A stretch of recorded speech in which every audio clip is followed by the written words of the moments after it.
Okay, we're here with Dave McClellan, who is a consulting nutritionist who works with feed yards mostly in the Midwest and Northern Plains area, as I understand.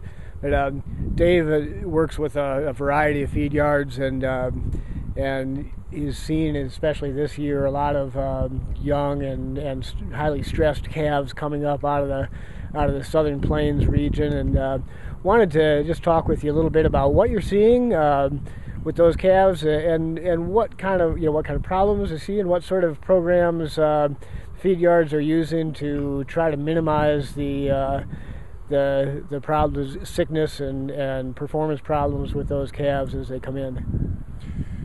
You know, it's an unusual set of circumstances because we're going through an industry transition where people who used to be basically bulletproof, they fed yearlings, and preferably yearling steers, 3 or 4 years ago saw the declining numbers and began to incorporate some yearling heifers.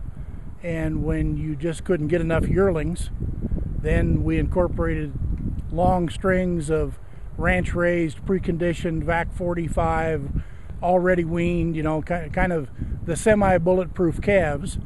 And as the market has continued to change and cow liquidation has continued, and the drought in the south has forced some liquidation, all the rules have changed. So there are people in our industry who have dealt with these kind of calves for years and have a few things figured out.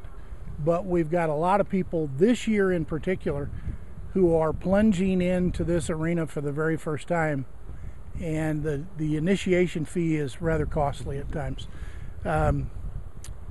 We start with the general premise with any calf that it comes to us depleted in terms of energy and protein stores. I don't care if you walk them across the road and take them away from mama or whatever you do.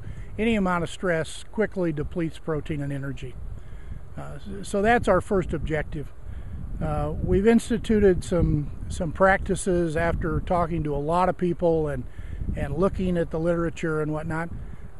For example, we look at haul length, and we kind of drew a line in the sand at 300 miles and said for every 300 miles of transit, we will rest those calves for 1 day before we do anything to them, before we handle them other than unloading them. Just, they're going into a clean pen with running water so they can find the water, they can smell it, they can see it.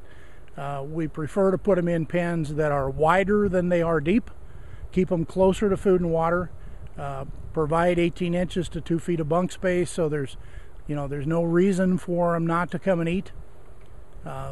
Limit their intake pretty severely, 1% of body weight, to keep them hungry and keep them coming.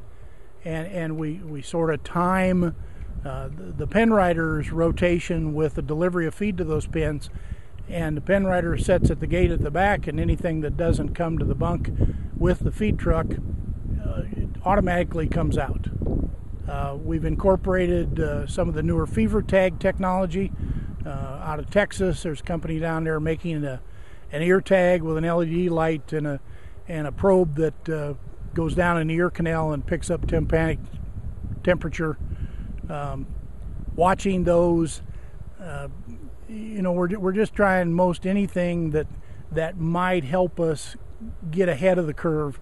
Rather than pulling these guys a day late, I'd rather pull them a day early and pull long and make a mistake or two rather than pull short and make a lot of mistakes.